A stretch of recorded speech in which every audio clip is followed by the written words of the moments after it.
Coming எபிசோடுக்குரிய ஒரு promo release பண்ணியிருக்காங்க. வெறும் ப்ரோமோ இல்லைங்க, அட்டகாசமான அசத்தலான ப்ரோமோ. நான் வந்துட்டு வெறும் பில்டப்காக சொல்லலை, உண்மையே சூப்பராக இருக்குது. ஸோ வீடியோவை ஸ்கிப் பண்ணாமல் கடைசி வரைக்கும் பாருங்கள்.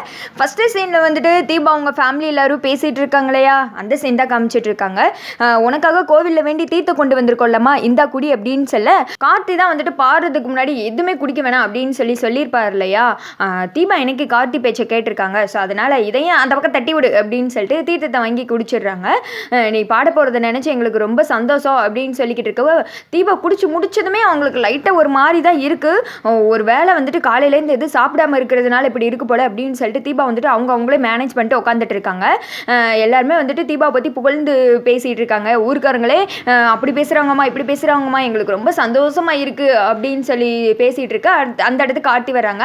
சரி எல்லாருமே ரெடியாக தானே இருக்கீங்க, நீங்கள் எல்லாருமே போய் முதல் இடத்துல உட்காருங்க, தீபா பாடலாம்ல அப்படின்னு சொல்ல, சார் அப்படின்ற மாதிரி தீபா வந்துட்டு குரல் அப்படியே அஸ்கியாக கேட்க கார்த்தியே வந்துட்டு ஷாக் ஆகிடுறாரு.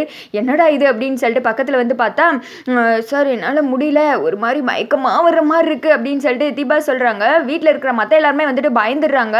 அவங்க அண்ணி அம்மா அப்பா எல்லாரும் என்னாச்சு தீபா என்னாச்சு அப்படின்னு சொல்லிட்டு கேட்க, எதுவும் சாப்பிட்டாங்களா அப்படின்னு சொல்லிட்டு கார்த்தி கேட்க, இந்த தீர்த்தம் மட்டும்தான் குடிச்சா அப்படின்ற மாதிரி சொல்கிறாங்க, நாங்கள் ஊர்லேருந்து கொண்டு வந்தோம் அப்படின்னு சொல்ல, ஐயோ அப்படின்னு சொல்லிட்டு கார்த்தி ஒரு செகண்ட் யோசிக்கிறாங்க. இதெல்லாம் கண்டிப்பாக அவங்களோட வேலையாக தான் இருக்கும் அப்படின்னு சொல்லிட்டு மீனாட்சி சொல்கிறாங்க, கார்த்தி இப்போ என்ன கார்த்தி பண்ணுறது, தீபாவால் கண்டிப்பாக பாட முடியாது போல், அவள் இப்போ இருக்கிற நிலமையில இப்போ என்ன பண்ணுறது அப்படின்னு கேட்க, அதெல்லாம் முடியாது, தீபா கண்டிப்பாக பாடுவாங்க, எனக்கு அவங்க மேலே நம்பிக்கை இருக்குது அப்படின்னு சொல்ல, இல்லை சார் எனக்கு ரொம்ப மயக்கமாக வருது அப்படின்னு சொல்ல, அப்போ கார்த்தியோட மைண்ட் வாய்ஸ், உங்கள் பொண்ணை பாடகியாக்கணும்னு சொல்லிட்டு இவ்வளோ ஏற்பாடையும் பண்ணி உங்களை ஊர்லேருந்து வர சொல்லி உங்களுக்கு ஒரு சீட்டு ரெடி பண்ணி ரவுடி பயல்கிட்ட சண்டை போட்டு போராட்டம் பண்ணி எங்கள் வீட்லேயும் பல திட்டுக்களை வாங்கி இந்த நிலமையில கொண்டு வந்து நிறுத்தினா உங்களால் என்ன பண்ண முடியுமோ அதை பண்ணிட்டீங்க அப்படின்ற மாதிரி கார்த்தி நொந்து போய் உட்காந்துருக்க. அப்புறமேட்டு தீபா வந்துட்டு சார் சார் அப்படின்னு கிறங்கி விழுகிறாங்க. தீபா நான் உங்கள் கூட இருக்கேன், நான் இருக்கிற வரைக்கும் உங்களுக்கு ஒன்றுமே ஆகாது, வாங்க தீபா நீங்கள் கண்டிப்பாக பாடுறீங்க, நான் உங்கள் கூடவே இருப்பேன் கடைசி பாடி முடிக்கிற வரைக்கும் அப்படின்னு சொல்ல, தீபாவுக்கு இருந்த மயக்கம்னா தடார்தான் என்கிட்ட ஓடிடுது.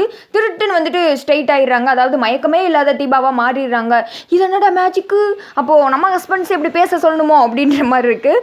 அடுத்து வந்துட்டு தீபாவை கார்த்தியை மெதுவாக கைப்பிடிச்சு கூப்பிட்டு போக, இங்கே வீட்டில் இருக்க மற்றவங்க எல்லாருமே முன் சைட்டில் உட்காந்துருக்காங்க. அவங்களுக்கு ரொம்ப பதட்டமாக தான் இருக்குது, என்ன நடக்க போகுது அப்படின்னு சொல்லிட்டு. அந்த சைடு ரூபஸ்ரீயும் கோயிலாவே காமிக்கணுமே, ஆத்தா வெடி வெடிச்சு ஒன்று தான் கொண்டாடலை, மனசுக்குள்ளே அப்படியே ஆனந்த கூத்தாடுதுங்க பைத்தியங்க. நம்ம கொடுத்த அந்த தீர்த்தத்துக்குரிய வேலையை காமிக்க ஆரம்பிச்சிச்சு, கண்டிப்பாக தீபா பாட மாட்டான், ரூபா நீ கவலைப்படாத, உனக்கு பின்னாடி தான் அவன் எனக்கு பாடுவா அப்படின்னு சொல்லிட்டு அதுக்கு வந்துட்டு பகல் கனவு கண்டுக்கிட்டு இருக்கேன். இந்த சைடு கார்த்தியை மெதுவாக வந்துட்டு ஸ்டேஜுக்கு கூட்டு போகிறாங்க. என்ன பாட்டி இது, அவனே கூட்டு போய் உட்கார வைக்கிறான் அப்படின்னு சொல்ல, நீ கவலைப்படாதடி அதெல்லாம் பாட மாட்டான், அவன் கனவு கண்டுக்க வேண்டிதான் அப்படின்னு சொல்லிட்டு இவங்க பேசிகிட்டு இருக்கும்போது தீபா அழகாக பாட ஆரம்பிச்சிடுறாங்க. கார்த்தி வந்துட்டு பக்கத்துலேயே உட்காந்து அதை ரசித்து கேட்க, தீபா பாடி முடிக்க அப்படியே இந்த அரங்கமே அதிருது, பயங்கர கிளாப்ஸ்ன்னு.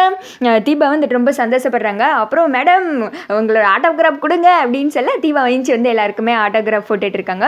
இதை அவங்க அப்பா அம்மாலாம் பார்த்து பயங்கரமாக ஃபீல் பண்ணி கண்ணீர்லாம் வடிக்கிறாங்க. கார்த்திக் இதெல்லாம் பார்க்கும்போது ரொம்ப சந்தோஷமாகுது. கார்த்தியை விட நமக்கு ரொம்ப சந்தோஷம், தீபா பாடுவாங்களா இல்லையா அப்படின்ற இந்த ஒரு ட்விஸ்ட்டுக்கு தீபா நல்லபடியாக பாடி அவங்களையும் ஜெயிச்சு நம்ம கார்த்தியை வந்துட்டு சவாலில் வின் பண்ண வச்சிட்டாங்க. இதுலேருந்து வில்லிகள் வந்துட்டு டம்மி பாவா அப்படின்ற மாதிரி ஆயிட்டாங்க. இனிமேல் வந்துட்டு எபிசோடு கொஞ்சம் விறுவிறுப்பாக போகும், இந்த சாங்கு பாடி வீட்டுக்கு வர்ற வரைக்கும். அடுத்து எப்பவும் போல் பழைய குருடி கதவை திரடி அப்படின்ற மாதிரி ஐஸ்வர்யா போலி கற்பத்தை தீபா கலைச்சிட்டாங்க அப்படின்ற மாதிரி ஒரு ட்ராமாவை கொண்டு வந்து அபிராமிகிட்ட கெட்ட பேர் வச்சு இந்த மாதிரி தான் ஸ்டோரி போகும் நான் நினைக்கிறேன். பட் இந்த ப்ரோமோவில் நான் ரொம்ப ஹாப்பி, நீங்கள் என்ன நினைக்கிறீங்க அப்படின்னு சொல்லிட்டு கீழே மறக்காமல் கமெண்ட் பண்ணுங்கள்.